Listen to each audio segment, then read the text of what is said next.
Hello, everybody, and welcome to this week's episode of I Cast Fireball, an actual play 5e D&D adventure where we go through the campaign Tyranny of Dragons.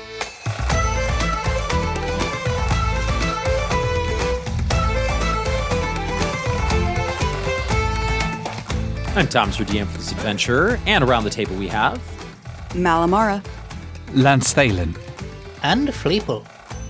Oh boy, I feel like I'm saying that a lot every time we come in because things are just getting crazier and crazier with the Jenks squad. They're in the thick of it. They are reenacting their first adventure together in the Caldera, but in a more high-stakes, intense way at the Well of Dragons itself.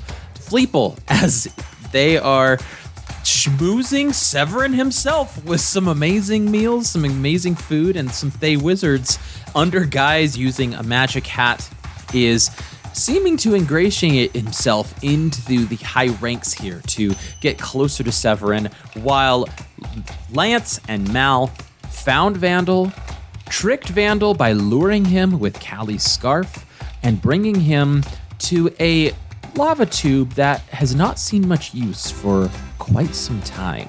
Flanking Vandal and his two guards from both sides inside of this lava tube, Lance decided to cast Fireball. And that is where we join our adventurers on this week's episode. So, with Fireball cast, let's roll initiative. Ooh, baby. And Fleeple, I'll say you are welcome to roll initiative, but you are so far away, it would take you a lot longer than 30 to 60 seconds to run to this location. I mean, you are like 10, 15 minutes away, so you might be able to like get the play-by-play, turn-by-turn through the sending stone, but yeah, so I think you're fine if you don't want to roll initiative there. Yeah, I'm just going to chill with my new friends over here in the kitchen. It's going to be great. Nothing is going wrong. Everything is normal. Everything's on fire. This is fine. Mm-hmm. All right. Mal, what'd you roll for initiative? 19. Okay. Lance. 13. So, as initiative is rolled when combat is initiated or an aggressive action is taken, it doesn't necessarily mean that that aggressive action is the first to go. So, with that in mind, the first person to go is actually one of the two guards closest to Lance here. Let's repaint the picture just in case we forgot. There's this lava tube. It's about 10 feet wide, only 15 feet high, really. And so it's fairly narrow when you think of like battle spaces. But Mal, you went in first, and Vandal is closest to you, thinking that you were Callie or wondering why you had Callie's scarf. And then the two guards that followed Vandal were right behind him. And then Lance, you are about, what do you say, 15 to 20 feet from the guards. Yeah, is that good? Okay. And so one of the guards seeing you as you start to mutter this incantation by taking off a ruby from your Helm of Brilliance and like almost crushing it in your fist, getting ready, just kind of holding it in your fist, this guard takes action.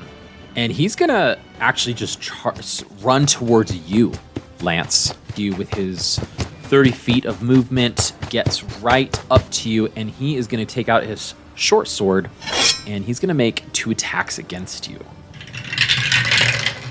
Oh, terrible rolls. Just garbage.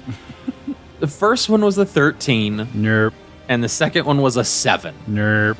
So this cat here tries to whack, and you hold up your arms, and as you use your bracers on your arm to deflect some of the blade while you keep muttering this incantation in preparations for casting the spell, that nothing good on their turn, and so they are going to just chill there and make sure that they have position between you and Vandal, really taking your attention. The next person is Mal. Perfect. Mal, you are right next to Vandal, like within 5 feet of them. I'm going to ask a Crunch Squad question first before I describe what I'm going to do on my turn.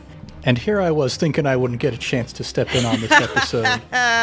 Oh, it's a good thing we got our Crunch Squad host. All right. Yeah. There are 2 conditions. One is called grappled and one is called restrained. Looking at it, grappling is when you wrestle and grapple with a character. And restrained, I'm having a difficult time finding specifically what it takes to restrain someone. To me, that feels like maybe a net, maybe handcuffs, maybe something like that. But what is the difference in condition to become grappled versus restrained? Can a person, as an attack action, restrain somebody? Or is that merely a grapple? Restraining a creature is more difficult to do. So if something is grappled, its speed becomes 0. It can't benefit from any bonuses to its speed. And that's pretty much it for being grappled. And that's something that you can do with like a grapple action as an unarmed attack. To restrain a creature, you get a lot more bonuses on top of that. Stuff like, in addition to having their speed reduced to 0, attack rolls against them have advantage, and their attack rolls have disadvantage. They have disadvantage on dex saves. But usually you'll need to find a specific ability or feature or spell that says it restrains the creature. So like the octopus's tentacle attack, like we saw in the battle with Arthator, that causes restraining. Grasping Vines, I think, has that option as well. But yeah, basically, unless you have a specific ability that says restrained, then you're not going to be able to restrain them. Perfect.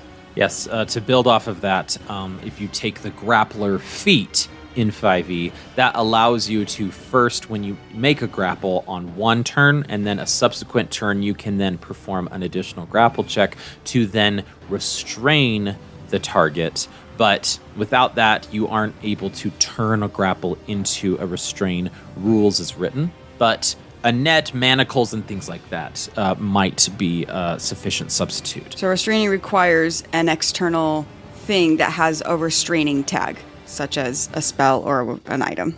For rules as written, yes. Great. Remember how we got some nets from those orcs a year ago that I still have written on my character sheet? Yeah.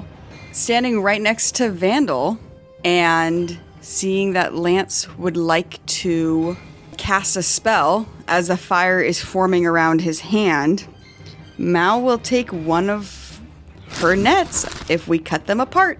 Can I attack Vandal and try and wrap him in this net to restrain him? It does no damage. Interesting.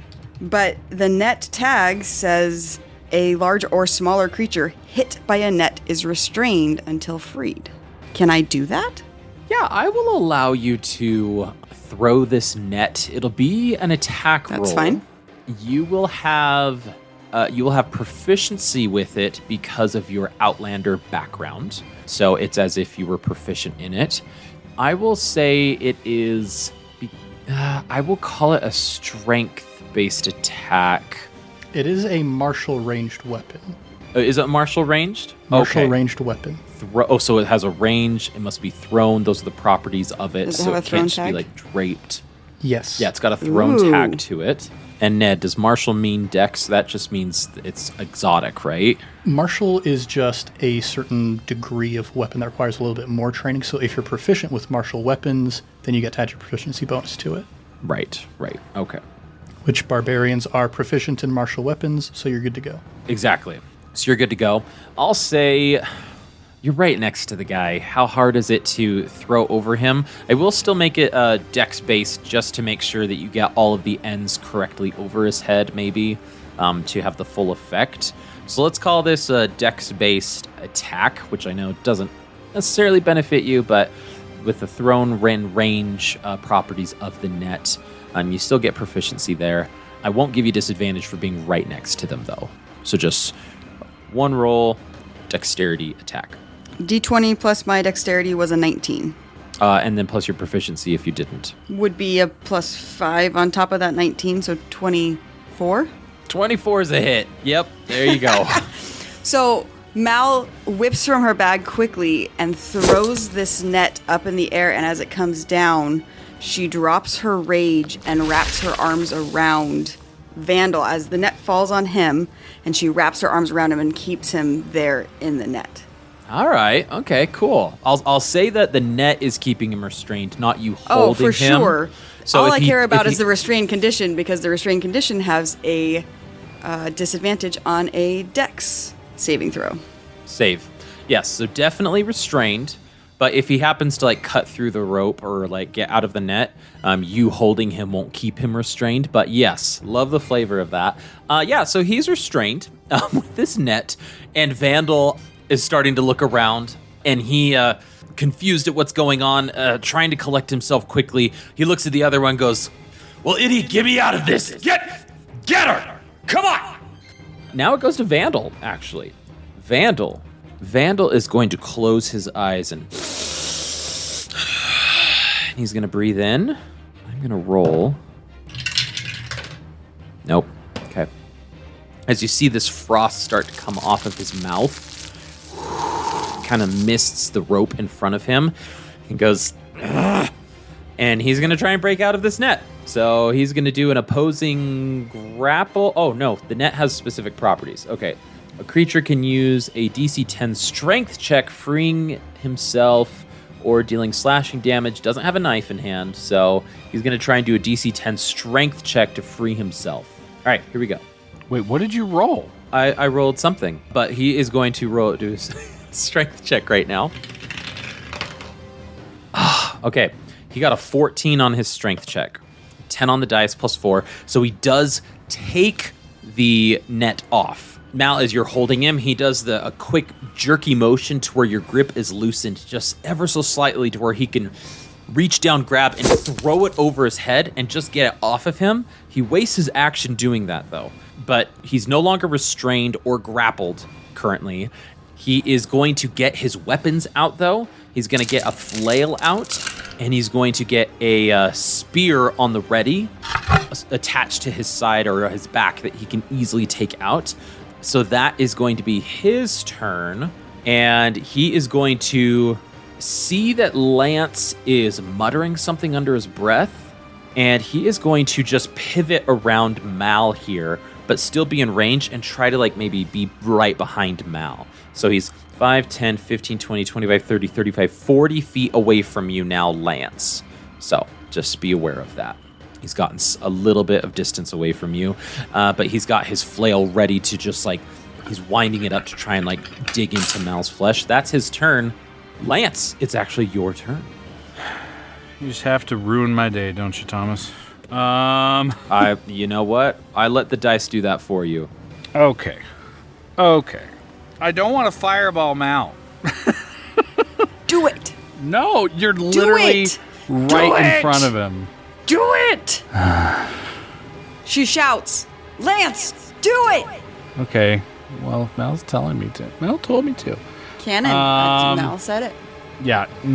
Think of all the trust that you've had over this year and a half, and Mal yelling, "Do it!" Maybe she just means, like, do the right thing. Lance Thalen Echolast! Cast Fireball now! Oh, she did the whole name. She had to do the whole name. There you go. All right. Okay, Jacob, what are you doing? I guess fireball. Okay, great. All right. Where do you center this? I will center it so it can incorporate Vandal, and the other guard. So it's a 20-foot sphere. That's correct. So yeah, our audience can't see our map, but there's one place where if you do center it there, you'll be able to get everybody except yourself. Just barely. Really? Like, it's barely. It takes such precision. Will you will that affect anything, or can I do that? Yeah, let's do it. All right, I do it. I will center it so I'm hitting everybody except me. So it's very easy to center right in the center there. You cast Fireball. One of the rubies in your hand explodes. And as it explodes into these shards, it coalesces around your hand, travels up your arm, goes over to your other hand, as it picks up speed through your body itself, as you are the conduit for this magic, this energy. And as it flows through you, you just point to a centralized point on the ground, and the fire shoots in this small, tiny ball, a ball that could fit in the size of your hand. And as it shoots at a speed that you have almost never seen in your life, which magic could only reproduce, as it impacts the ground, you just hear this loud that echoes in this lava tube. And everybody here needs to make a saving throw besides Lance, so here we go. And what's that DC? It's a 18, isn't it? I think it's my spell save DC, which... Hey, let me check on the Helm of Brilliance. Oh, maybe, yeah, does the Helm of Brilliance have it? Oh, yeah, DC 18. DC 18, that's clutch. Okay, so Dex save here. At this exact moment, a bubble bursts in a pot that Fleeple is stirring. Yeah. I like the cinematic moments of, like, Fleeple, like, breaking limbs of, like, animals to, like, go into this pot of stew. He's breaking celery sticks. You're breaking bones. Yeah, pulling the chicken thigh away from the rest of the carcass. Oh my gosh. Only one of them saves. Wow. Which one? And it's the Dragon Fang. We'll call them Dragon Fangs. That's their name. The guard right in the center that hasn't taken any action. They save. They're ready. They're able. They're prepared. And they basically cover themselves with their cloak as they duck and cover. But everybody, Vandal and the other Dragon Fang, take full damage. Mal, what did you roll for your save? 22. 22. So that's a save as well. All right. Lance, go ahead and roll damage. That is 8d6. 29. 29. Good heavens. All right, so half of that is 14. Oh my gosh, 29 damage. Yeah, that was a lot. That was a lot.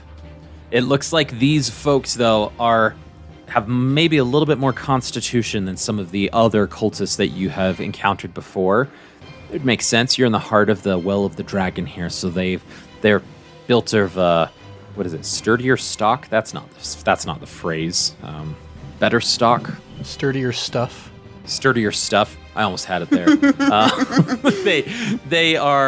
They're ready to take another. They're ready to give out a beating themselves as they move on. That was just your action, I believe, Lance.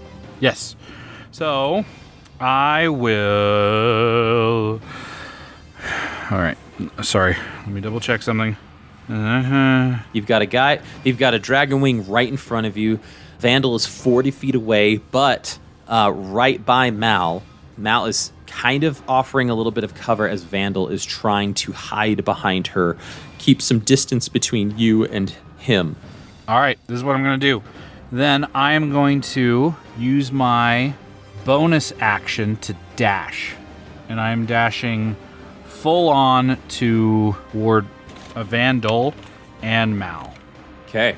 So you still have your movement, so you could move, but that would only get you 30 feet. Are you wanting to then dash to give you that extra boost to go the full 40? So I'm dashing first because with my new feat of mobile, no opportunity attacks may be taken against me when I dash. Whoa, yeah, okay.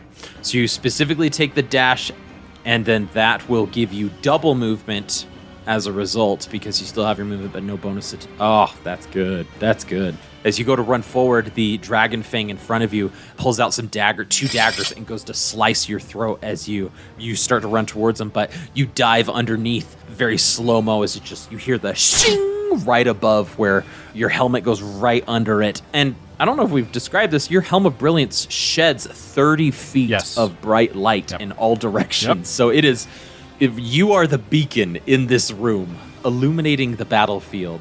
As you duck underneath the first Dragon Fang, you come up to the next one who has their short sword ready, and as they go to swing at you, you kind of like punch them in the chest to distract them, not to do any damage, but to draw attention away from their attack to where you're able to duck underneath them again. How close do you want to get to Vandal? Where do you want to go? You have free movement here. Now I am going to flank Vandal with Malamaro. All right. So that's about 45 feet of your movement there to flank. Mal on one side, you on the other, Vandal right by you as he growls as you come running up and goes, I thought I smelled something crawl up from the gutter. And your turn is done, and we go to the other Dragon Fang who hasn't taken a turn yet. He is going to run up to Mal at this point, and he is going to flank. So you two are flanking Vandal, and he is going to flank Mal with Vandal, and he is going to multi-attack against her. And because he has advantage, he might get a few benefits here. We'll have to see, though. All right. So the first one with advantage. That is a 15 to hit. Misses. Oh, no! Come on! She ducks under his sword. Natural 20. Natural 20. Ducks under his sword and right into his other sword that he was bringing up from beneath. Unfortunately, that's, yeah. So you, Mal, are going to take, oh, wow. I'm swimming in hit points. You are going to take 12d6 damage. Well, maybe not that many hit points. Malamara. Yeah, fireball me. I'm okay. That was 14 points. I took 14 plus I took whatever's more about to damage happen. from the arrow that hit me from that than from that fireball. Any damage is damage. So, Mal, you're going to take 48 points of damage, total damage. And you're not resistant to anything right now, are you? Correct. Okay. Well, Yeah, I mean, I'm 48 resistant points to of radiant, damage. but I doubt that he's using a radiant thing. It's not radiant. Part of it is cold damage, but since you're not resistant to it right now, that's 48 total damage to you. Great. Yeah, well, what a wall up to get a natural 20 on that. Okay, so that's their turn on their second attack, and they're going to use a bonus action, actually. They mutter something under their breath, and Mal, you can hear this as he's right by your ear, and he says, Draconic Mother, may you give me flight. And as he says that, he starts to rise into the air above you, and he has a fly speed for the time being. Is that lava tube that big? Just 15 feet up, so he rises up high to the roof. Coward. But I actually I misread that, because at the end of the 15 feet, at the end of his turn, his flight goes away. I totally misread that. Sorry, I totally misread that. It's just until the end of his turn, not for a number of rounds, like I initially thought. So, Tiamat on the other side's like, okay, sure. I mean, yeah. So yeah, still right by you. Anyway, moving on from that moment, we have. Is he prone on the we're ground now at the now? beginning of the round. No, he's not prone on the ground. But he's standing on the ground I'll next roll to me, for right? it. Is this what's... I'll roll for it. Oh. Yeah, he's dead. Well, hey, hang yeah, on a no, he's second. not prone. Because He's not he prone. rose So up funny. 15 feet, that's an I opportunity do get an attack. opportunity attack. Son of a. Yep. Yep. Give me All right. flight. Oh, out. Never mind. No. Never mind. I take it back. Bad idea. Mal, you may take an opportunity attack if you want. If I want. Because that was my mistake. That was my mistake. Are you ready for this? I rolled a 19. On a 19, the white sword crits. No. Yeah. Well, you just gotta dish it out to me, don't you? That's 2d10 plus 3 slashing damage, plus an additional d10 for my savage attack, plus an additional 1d8 radiant damage, and then I add my charisma to anything that takes radiant damage. Because I now have a celestial patron. At that exact moment, Fleeple slices through an onion. And he Oh, cries. stings the nostrils. 3d10 plus 1d8 plus your charisma modifier. Do I double the d8? Because the sword damage is 1d10 plus 1d8. Oh, my bad. So it's 2d8, yeah, right? My bad. No. It's two. Yeah, it's all the dice. All the dice on the weapon you double. On Mal's left arm, that sword tattoo that has erased some of her old tattoos She grabs at it, and all of a sudden, the tattoo disappears from off of her arm, and it appears in her hand as she slashes across this guy as he tries to fly up 15 feet to the ceiling, and she does 43 slashing and radiant damage to Holy him. crap. Oh my gosh. What was that? 43. That did more than the fireball. Folks, this is what it looks like to have level 13 characters in battles here. 43. Yeah, this guy's looking a little hurt. Wow. Looking a little hurt. Yeah, definitely didn't like that. It was like, ah! And he's like, I'm not going to try that again. Okay. So that's your reaction, but it goes to the top of the round. Now it's my turn. Not quite. There's the other Dragon Fang at the south before your turn. He went after me, though. Oh, no, he went first. Just kidding. Never mind. Exactly. So now it's the one that was by Lance, who Lance dodged out of the way with his mobile feat. Now this one is out of the action and is trying to get back in it. Yeah, this one, they are going to rise up. They're going to use their bonus action, rise up into the air 15 feet, and then they are going to get 15 feet closer and just barely seeing over the rest of you. Lance, this Dragon Fang is going to take a deep breath as you see frost start to build up on its mouth and is going to unleash an orb of dragon's breath upon you. That is going to be... Oh, it's a ranged weapon attack. Sorry, I thought it was a saving throw. Here we go. Shut up. You gotta be kidding me. Do I have partial cover with Vandal? Well, it doesn't matter because he got 13 anyway. No. So, well, yeah, that was their attack. They fall back to the ground behind their Dragon Fang friend, and it looks like they are pulling out a potion right now with reddish liquid, but they are not doing anything with it yet because they used their action and bonus action, so they can't do anything with potions yet. So, Mal, now it is your turn. Mal, with the fireball having exploded around them and turning some of the igneous rock red with the heat and fire slowly dissipating, she uses her magic to gather that fire, and she slams her hands together and causes a flaming sphere to appear right in front of her in this unoccupied space within 5 feet of Vandal and this other dragon guard. I'm casting Flaming Sphere at 3rd level, which is 1 level above its normal level, and they have to make a dexterity saving throw. Both of them? Both of them. I do too. Every creature within 5 feet. Okay, let's have them roll. Vandal rolled a natural 1. Yes! But the Dragon Wing, he rolled a natural 20. You rolled a 1 and a 20? I rolled a 1 and a 20 right after one another.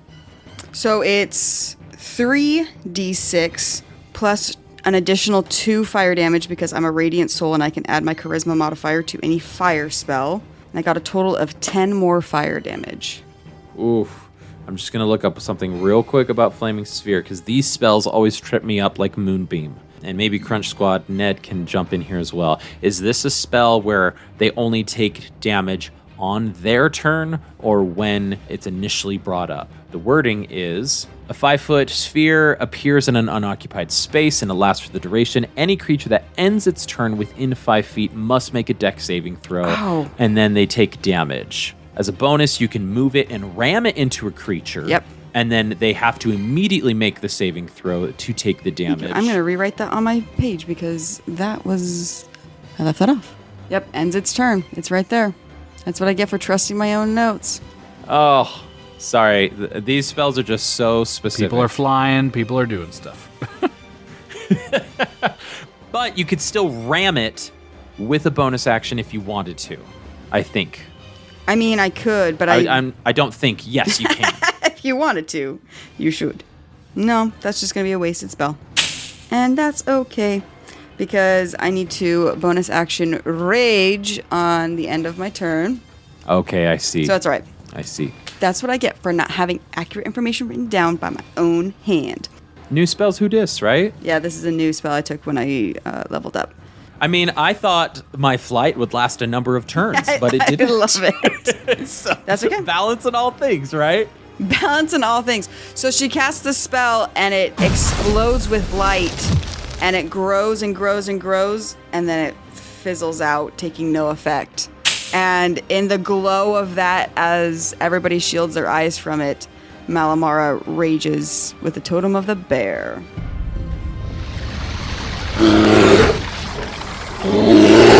I'd say with that rage, it's like the fire, you feel some of the fire like go into you to fuel your rage as well. I feel like with the magic and creating that fire, it's appropriate to feel like that fire is a part of you in this next action here. Any movement, Mal? No. All right, Vandal is going to go then. And Vandal, he is going to roll something. Nope. Okay. And he is not happy with his current situation, as you might have gathered. He is going to turn on you, Lance, and he is going to say, I should have gutted you myself. That way you never would have come back. And he is going to multi-attack against you with his flail. Oh my gosh. What is happening here? Balance in all things. I got a 16. 16 for the first attack. Does not hit. And then a 17 for the second attack. Does not hit. Are you serious? Yeah. Oh my gosh. I forgot. I thought your AC was like 7. Oh man. What are we 5 levels ago? What are you doing? Okay. Well, this enrages Vandal, and so he is going to take an action surge right now to do another multi-attack against you, seeing that you just batted away, looking at him not nonchalantly, but just so directly, it is infuriating him, almost as if a fury of his own is building up, his own rage, and he takes another action surge to do 2 more attacks against you, trying to do some damage on your body. Okay, that one does hit. That's a 22 to hit. It doesn't hit. No, I'm joking. It does. And then a 25 to hit. Both of those hit. Okay. That's only 12 points of bludgeoning damage, unfortunately. That does not as much as he felt like. It seems that you have thrown Vandal off kilter here in this battle. It is very jarring for him. Not going to move. Going to stick his ground. He's got nowhere to go right now. And he is going to stay right where... Well, he's going to pivot around. He's not a fool. He's going to pivot to the other side to where you don't have advantage against him. Where that gives Mal an opportunity attack. It sure does. I thought I was so smart. This is why Ned's the Crunch Squad expert. I think this entire combat is just everybody being like, wait, we're fighting. Oh my gosh, this is happening. Oh, what are we doing? We forgot a D&D. That is a 23 to hit Vandal with her white sword. Yep, that's a hit. I say he's no fool, and then he leaves to get an opportunity. I mean, maybe that isn't a fool, because Mal would have had advantage on the next time, and I don't know, folks. Listeners, you tell me how wrong I am and what I should have done instead. I'm going to ask that you don't do that, because being a DM is hard enough. Yeah. Yes, don't bully your DM, you guys. Only we can bully Thomas. That's our prerogative. Yeah, I was like, what is this? What is this conversation? listeners. Don't bully your DM here. With Malamara's white sword, she does 12 slashing damage and 10 radiant damage for a total of 22 damage. My goodness, 22 damage. Mal, stop. Stop. You gave me this That sword, hurts. DM. You gave it to me. Well, you earned it, is what I should say. And Vandal's looking bloodied Ooh. and not happy. So where is he moved now? He's moved behind you. They are going to take out a potion and start and try and down it. It's a bonus action. They haven't used their bonus action, so they will be able to drink this potion and heal some back. Okay, so they heal back 21 hit points. Did you take a superior? What the heck was that? It was a big one. I did 1 slashing damage to him. Meh. There we go. All right, so that's Vandal's turn. Lance, it's your go. You are right next to him. Vandal's been trash talking, dude. So Lance Thalen just with bitterness, rage, confidence, and any other emotion you can throw in there, just is looking at Vandal as he kind of is saying all this crap and weaving and bobbing, and he goes, "The only power you ever had was words, and you seem to be at a loss for them." And he will attack. And that is, that's not good. That's not good. It's not a good roll. It's going to be 14 to hit. That's a miss. All right. He will bonus action attack, though. And with his dagger. Oh, that's worse. That's worse, so that's a miss. And Lance realizing kind of like miss, and just being like, what the heck can I do? Because I am screwing up again. No, I'm sorry. I'm screwing up, and Lance will realize he'll like kind of, as he's like attacking and he's missing and he's kind of hitting the wall, he'll kind of brush past his coat and be like, oh, and all of a sudden he'll be like, just like look at Vandal, and he'll just hit his chest. And as he does that, inside of his pocket, in his chest, way long ago, back on an iceberg, he killed a kobold that became a little trinket that he has kept the whole time with his new ability. And when you destroy that, which doesn't require any action or anything, it just says you destroy it, and you will auto Shadow Dagger. And it's just half your sneak attack dice. On whatever creature you want. Yep. Oh, that's good. And so he'll kind of like hit his chest, and as he flings his hands out, Shadow Dagger will launch. Just a second. I just want to double check that I'm doing this right. When a soldier is on a person you While he's checking his stuff, Thomas, I do have a question for you on a different kind of side note. Would you consider channeling energy like a paladin, cleric, warlock has a feature to be like casting a spell? Like, could I do it while I was raging, or is the rage so blinding that you couldn't even channel? Oh, so like similar to a channel divinity is what you're saying? Like similar to a channel divinity or like a lay on hands from a paladin.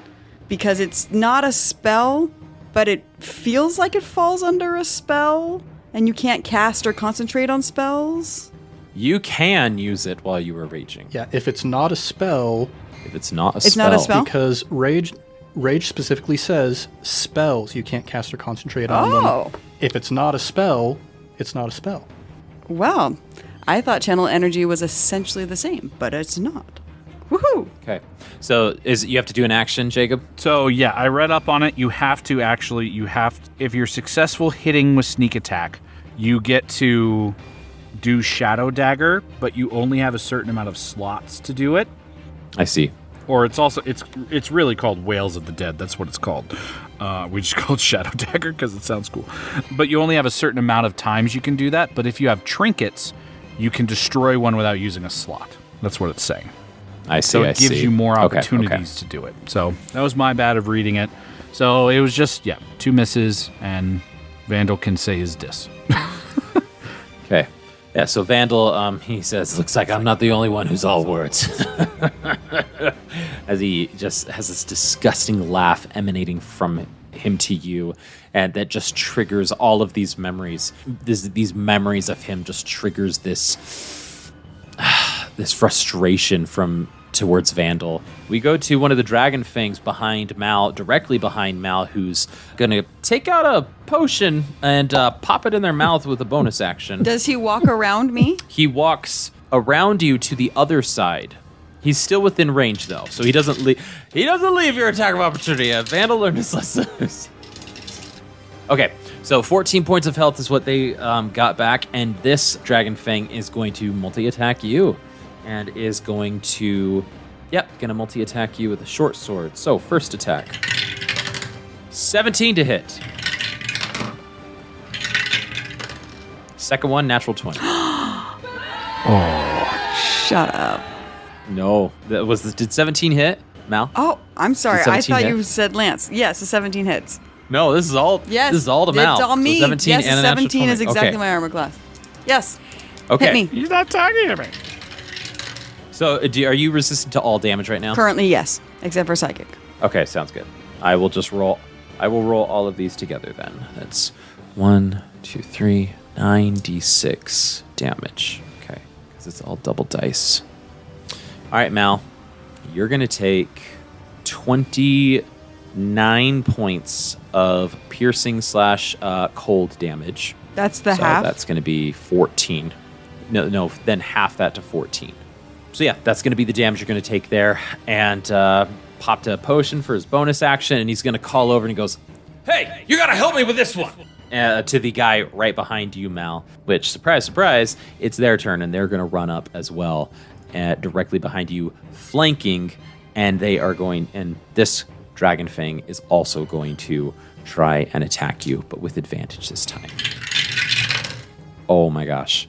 Mal. Did you roll another natural 20? First one was a natural 20. And the second one was a 19 on the dice. And the 19 also hits. Okay. Oh my gosh. Oh boy. Mickey, what are you at? You'll find out after this roll. No, I don't want to find out after the roll. I want to find out now. So that's 16d6? That can't be right. Is that right? 16d6? Yeah, so it's 8? It's 8d8 on his normal 2 attacks. No, so that I'm combining both attacks together. Sorry for the 16d6. So he normally does, when he has advantage, he does 4d6 plus 2d6. So 6d6 of different types of damage on a normal attack with advantage. So yeah, that would be 12, and then the second attack. And then, so then plus 6. Yeah. So that's going to be 18d6. 8, yeah. 18d6. Okay. So Mal, you are going to take 70 points of damage total. Halved? Halved is 35. Did you feel good rolling all of those dice when it didn't matter that you had to roll all that dice? Oh no. Oh, Mickey. were you like at 1 hit point already or something like that? I was at 15. But because Hit I'm me a with a half orc, fireball. It won't matter. Oh, the fireball has been the least amount of damage I've taken the It entire doesn't matter. day. It's all damage. But because I'm a half orc with my relentless endurance, instead of going unconscious, I drop to 1 hit point. So I maintain my rage at 1 hit point. Yep, at 1 hit point. So you are at 1 hit point right now. Okay, Mal, it's your turn. We have superior healing potions. I mean, we do. I mean, you do. Don't you I do don't. that. Yeah, I'm right next to you. Just reach in the bag. Across the guy. Excuse me. in the Excuse me. I bag. just needed this bag for a second. Excuse me. And we handed them out, too. It's not like I'm holding everything. We handed some No, of but these you out. have the big potions. We specifically put them in the bag of holding. No, we split them up. We split up. I thought each person got a superior healing potion. Because we have 3 of them. I just have 2 small healing potions. Well, that was dumb of you. Why'd you walk in here like an idiot? Did we establish that the ointment we got from the orcs was a bonus action or a full action to apply? Bonus action, I believe. I got things going on for days. Okay. Yeah, just keep bragging about it. Okay, Mal, it's your go. On her turn, she will, feeling the power of Bahamut overcome her as she starts to black out, and then she blazes a light with a platinum silver light as she comes back to 1 hit point. As she reaches out her hand, that white sword drops into her hand, and she'd like to take 2 swipes, 2 attacks at the guy between her and Lance, and then if there's anything left over, to cleave through to the other dragon knight guy. All right. Well, Mal, you have advantage on these attacks. sure do. And you do have multi-attack, right? Mm-hmm. All right. Go ahead and roll your first attack with advantage. So the first one is a 23. That's a hit. Oh, so close to critting. And a 26. 26 is also a hit. 2 successful attacks. So 8, 17 slashing, and 16 radiant damage. 19 plus 16. Yeah, that was exactly exactly what they had. Oh man, you drop this dragon fang down to 0 hit points, and they just go as they fall to the ground, removing the advantage that they have from their attacks right now, removing the extra damage that they could possibly do, that they were doing on those crits, which were causing so much grief. This creature, this person is kaput right now. Mal turns to the man that's behind her and takes the sword in both hands as she just grins at him. And from inside of herself, a light appears, and he watches as several marks across her face and across her armor heal as she uses Healing Light, which is an ability to channel celestial energy to heal my own wounds. I have a pool of dice, like a paladin's lay on hands. Use them all. I cannot. The maximum number of dice you can spend at once equals your charisma modifier. But my pool of dice is 1 plus my warlock level. So I have 7d6 to use, but I can only use 2 at a time. I see, because your charisma modifier is only 2. Correct. And so I regained 10 hit points. Better than 1. I'm at 11. 11 hit points. It's Vandal's turn now. Can I... Wait. Yeah? Mickey, I might be able to help you, but it might open up an opportunity attack. Do you want to take that chance or not? It's up to you, my man. No, it's up to you. Yeah. What's your her turn's idea? already done. No, it's not, because she has movement left, and that's all I need from her. I do have movement. Shout out your idea as Lance. Okay, Lance is just going to, as Mal said, do it, Lance. Stupid. And just trust. We trust each other. Lance is going That to is the most shout, Lance thing you've ever said. Lance is going to shout to Malamara, Mal, step back! Encouraging her to step back toward him, onto the body of this thing that fell. And immediately, without hesitation, she steps backward, taking that attack of opportunity. All right, let's take an attack of opportunity here. That is an 18. Oh, that does hit. So Dang it it. does hit. Let's see what it does. You are resistant to damage still. And he doesn't have advantage. That's right, he does not have advantage. Oh, 6 plus 5 is 11. Plus 3 is 14. Halved 7 points of damage. Still alive. Oh my gosh. Oh my gosh. Okay. All right. So now, Vandal's turn. I would also like to point out, in case anybody didn't catch that, that's the first time Lance Thalen has ever called Malamara Mal. What? Yeah. No, Otherwise? surely not. I think I one time at the very beginning made the mistake of calling her Mal, like in the first few episodes, but since then I've made it a point to myself to always, as Lance talks to her, call her by her full name. Oh, wow. All right. Well, I got stacks on stacks on stacks of things I do. all right. Well, Vandal's going to start wailing on you, Lance. That is going to be a 18 to hit. Misses. Oh, my gosh. And a 22 to hit. That does it. Okay, sounds good. All right. So that is going to be 8. 7 points of bludgeoning damage. 7 points. So there is that. And they are going to just hold their ground for the time being. They're not going to run away, but they are looking a little bit nervous. Lance, as it comes to your turn right now. Lance will, as he's kind of like looking back and forth between Malamara and Vandal, he's just going to look at Vandal and go, I'll come back to you in a second. And he'll point toward the ground that Malamara stepped back on. And as he does, he has taken out of his helm another stone, specifically a ruby. And he will crush it and cast Wall of Fire.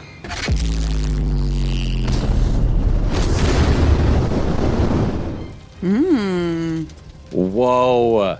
So basically, a huge wall of fire is formed. It can be a bunch of things, But it's basically going to envelop the whole tunnel. So that if this guy wants to back up his boss, he has to walk through the wall of fire. Actually, you know what I'm going to do? I'm going to make it fun and tricky. Because technically this wall of fire can be 60 feet long, 20 feet high, 1 foot thick. So what's going to happen is he's actually going to cast it a little ahead of the guy. And it's going to go ahead of the guy, like toward more of the entrance of the tunnel. It's going to spiral up the tunnel wall, and then it'll cross down in front of the guy, so now he is surrounded by fire, and then it will cross up again and go behind Vandal. So it's just this spiraled wall of fire through the tunnel that is cutting off the front and the back of the guard and the back of Vandal. Goodness. Okay. Well, so there is fire between this Dragon Wing and Mal, and blocking the Dragon Wing's exit, and there's also fire blocking Vandal's exit further down the tunnel as well, is what I'm hearing. Yes. Wow. Okay. So they're going to take damage at the end of their turn. Only as well. if they walk through it. Oh, when the wall appears, each creature within its area. So if you, on his turn, he's going to have to make some sort of save, because a creature ending its turn within 10 feet of it is going to have to take some damage. So we'll get to that on their turn. That was your action for Wall of Fire. Vandal's trapped. And I don't think I can bonus action attack physically if I don't attack. You cannot. You have to do a melee. You have to do some sort of weapon attack. He'll just, so it'll just be thematic. He'll just turn back to Vandal and go, now, what were we talking about? Because apparently all we can do to each other is words and little hits. Now, I know you were talking about potions on a previous turn. I don't know if you wanted to get one out or anything. Oh, that's right. I guess I can do that.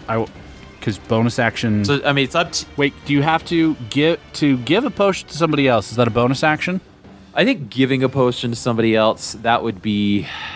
So I'll say getting a potion out is an interact. I think that technically might be an action, rules as written, but potions, we kind of use some house rules there. And if you were to take a potion, that would be a bonus action according to our house rules. Yeah, to give it to Mal, I don't think you can use a bonus action to force it down her throat. I think that might be an action. So I'll just use a bonus action to take it out and hand a superior to Malamara. Yeah, or at the very least, have it in an open hand for her to grab it with an interact if she wants. Okay, that's good. And also saying, hey, you should probably back up because you're going to be lit on fire if you don't. Because she has to be 10 feet away from the wall, not 5 feet away from the wall. Which she's technically 5 feet away from the wall. We're all within 10 feet. This whole tunnel is within 10 feet There's of the wall. no safe place the way you spiraled it. Well, so here's the thing. Ned, why don't you go ahead and pipe in here? Yes.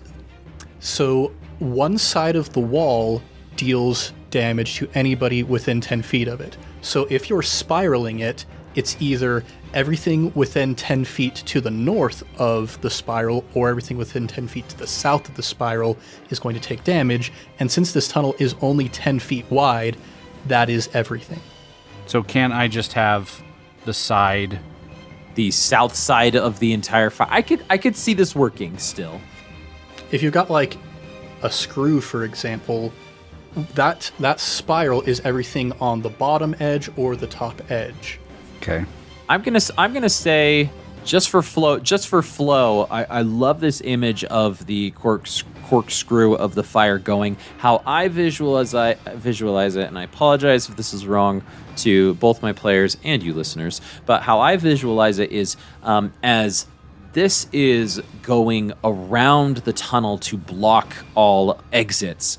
Let's just say that the southern half of each of the fire, whether it's vertical or not vertical, is going to be doing the damage. Therefore, we can still trap the Dragon Fang in, but if he were like to flee southward, it wouldn't do any damage on the southern portion. Just for flow of combat, I'm probably wrong, Ned. I know. Is that wrong, Ned? Is that wrong? I think technically speaking, if you make it in a line, it's just like one line placed in a line on the map.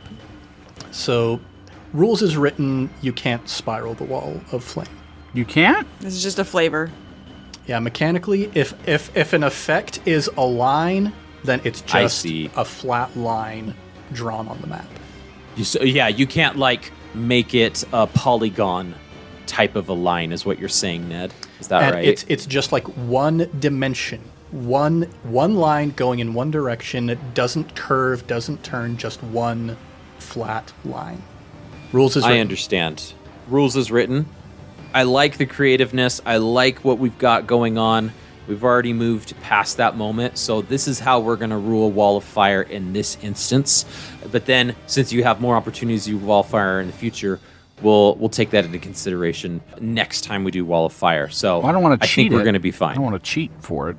I didn't understand. I the don't think spell, you're going to obviously. cheating it. I got 3 natural 20s against Mal, so did 18d6 damage against her. So okay, we'll move into this. So at the end of this, well, the way that the Wall of Fire is situated, how I visualized it, neither of you are within 10 feet of it, but this Dragon Fang doesn't see Mal.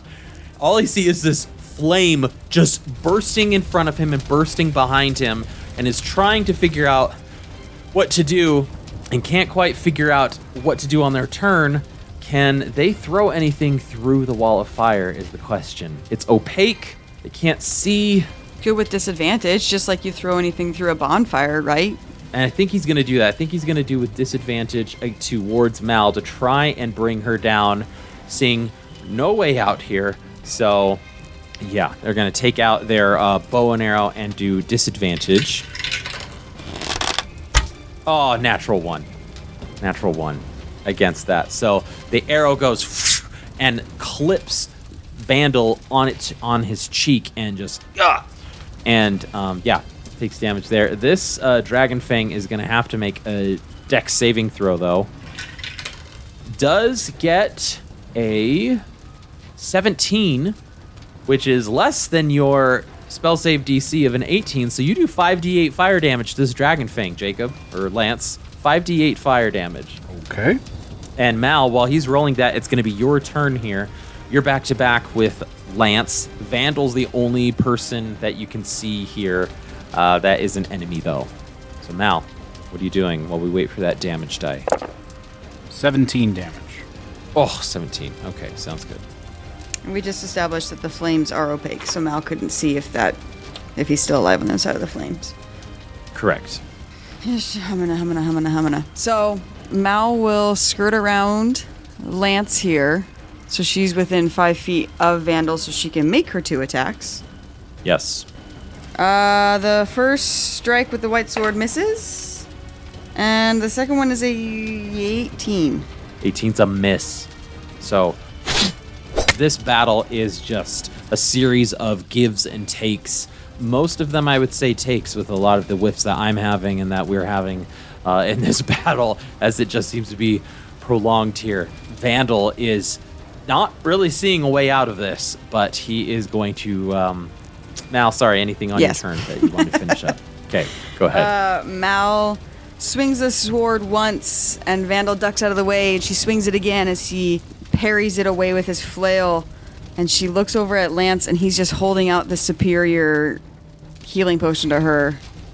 She sighs, rolls her eyes, and takes it, and with her bonus action, she'll down that superior. All right. Take an inspiration. I don't know what it is. What's the superior? 8d4 plus 8, I believe. But that's the end of my turn, so I'll let you know the health once I roll it. All right. Vandal, seeing the fire erupting around him, he is going to grab onto his chest, take a deep breath in, and as he lets it out, this cone of cold just gets thrust towards you. It's going to encompass both of you and the dragon wing behind you. I'm going to need a Constitution saving throw. That's a 5. Nope. Yeah, that's a 5. That's a failure. I'm going to give Lance my inspiration for my Gurga. Oh, don't do that. No, I feel bad. Are you sure? We can't both go down, man. I mean, we'll see if that does better. That's 14. 14 just barely saves. Nice. Really? See, it was worth it. Yeah, just barely. Just Woof. barely. Mal rolled a non-natural 20, and from the superior healing potion, she regained 22 hit points. So she's at 26. Well, I rolled probably one of the weakest cold damages that I could on there. I rolled 3 1s on half of the dice. So it's 14 points of cold damage, halved for 7 points to each of you. And then do I take half of 7 for resistance? Yep, you do. So you take 3 points Don't of you have damage evasion? Or But and, it only works for certain things. something else? Oh, okay. there. It only works for dexterity-based saving throws. This is a constitution. But I can so uncanny still 7. dodge. Yeah. Which, if an attacker that. hits you As with a an reaction. attack, you can use your reaction to have the damage.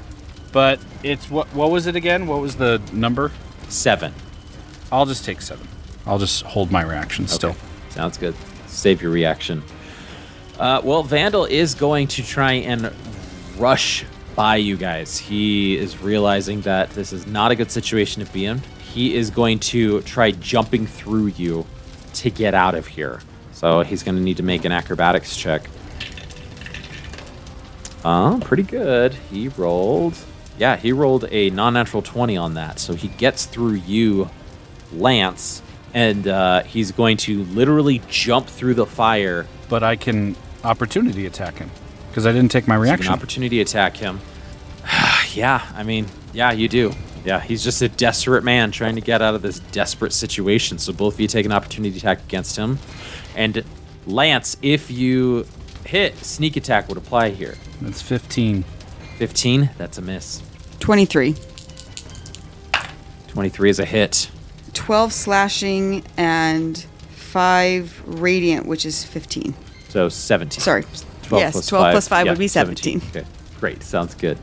Okay. Hurt. Definitely hurt, but he's going to jump through the flame. He has to make a dex save, I believe. Yeah? On the other side, yeah. Yeah, so he's going to pass through it. Makes a dex save. He only gets a 13. So that's 5d8 fire damage to him. 35 points of damage. 35? I Are you rolled serious? 2 8s, 2 6s, and a 7. He had 31 hit points. Can I flavor it up, Thomas? Yeah, tell us how it's done. I'm gonna use a little flavor here. As he's kind of like he dodges, he weaves, he's jumping through the fire. As he does, Lance will reach out and just grab hold of his hand. So like part of his body is in the wall and part of him is holding back. And Lance is just staring at him as he's burning and just looking at him, being like, I want you to know, even though you killed my sister and almost killed me, she was more glorious in life than you were. In your life and in your death, you are nothing. To me, to her, to history. You are a thought, vanishing. And he'll let him go into the wall. As a very almost two-faced moment, as he just is staring at you, gritting his teeth through the pain. As you have these words, you almost shove him off of you, and as you shove him through the fire, you take a moment with the fire around you in this corridor, in the lava tube, just emanating from all corners. And as you let the fire drop, you see your 3 foes on the ground. One defeated by Vandal's Cone of Cold, one defeated by you, and the other defeated by your fire. As you can see, one side of his face is as you remember him, a hidden mask of his evil, while the other a charred remain of the evil that was truly underneath him.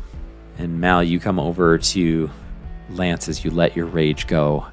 Both of you just look down on this creature that afflicted your life, your whole life. And Lance, you get an inspiration for that final moment and for that speech. And that would be a perfect moment to end on. But Fleeple, we jump to you as you have started settling into this new situation, making plans for meals, but even further making plans to how you're going to start getting closer, inching towards your overall goal as the Jinx Squad. When you realize that you're alone in the tent making, I say tent, but the cooking area. This cooking area is fully enclosed, meaning that there are flaps to protect against the elements if need be, and you find yourself alone, or at least you thought you were alone, because you hear the tent flap gently sort of wish, and as it wishes open, you turn and you see one of the 3 Thay wizards has entered the cooking area and is looking at you, hands clasped. I wished to speak to you alone, for I felt there was something about you that was under the surface, as it were. And I'm going to turn, face him, kind of look out the flap, and gesture for him to come in even closer. He comes, and he waves his hand, and the flap gently closes, giving you privacy in this cooking area. And I kind of pull up a chair for my guest, and I say, it was not difficult to see that there is tension between your order and the cult of the dragon. Tell me, what do you truly think of Severin? And that is where we're going to end this week's episode of I Cast Fireball.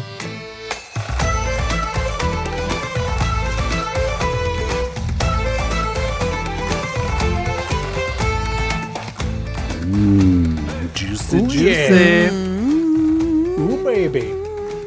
Okay, just to be Geeky Crunch Squad, Jeremy Crawford, who's the lead rule designer of Dungeons & Dragons, tweeted in 2020 that the Wall of Fire spell can form a wall that is a straight line or a ring. And mine is technically a ring going around. It says it in the book. It's going to be a ring, yeah. Yeah, no, that's cool. I think Wall of Fire has a lot of creativity that is possible there. I think I really dug the idea of the Wall of Fire just encasing the entire lava tube and that like corkscrew effect. I mean, it's what caused the panic on Vandal. I mean, well done, all of you. I mean, that was just brilliant, all of you. And man, Mal, I am sorry. Don't be. Dice were but telling a also story. Giddy. I'm also giddy that I rolled so many crits against you and did so much damage. I mean, just so much unbelievable damage.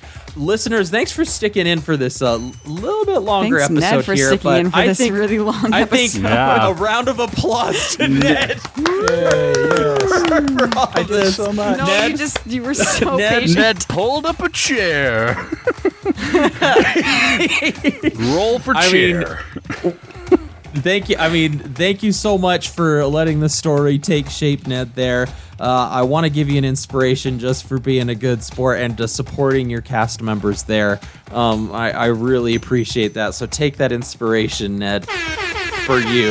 And thanks to everybody. Ned, Jacob, Mickey, thank you as always for bringing your A game to this wonderful campaign that we have as we're getting to the end game here. But listeners, thank you so much.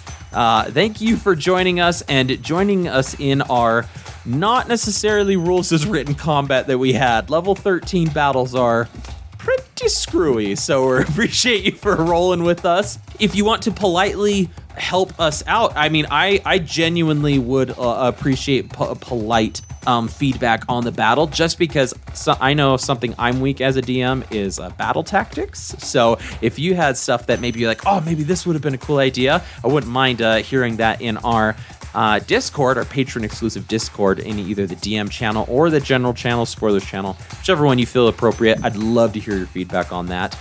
Speaking of our Patreon exclusive Discord, you can chat with us more about this battle, about this moment with Vandal, with Jacob through there. You can find that by going to patreon.com/icastfireball20. You can also reach out to us through email, icastfireball2020@gmail.com, or leave us a review on the podcatcher of your choice.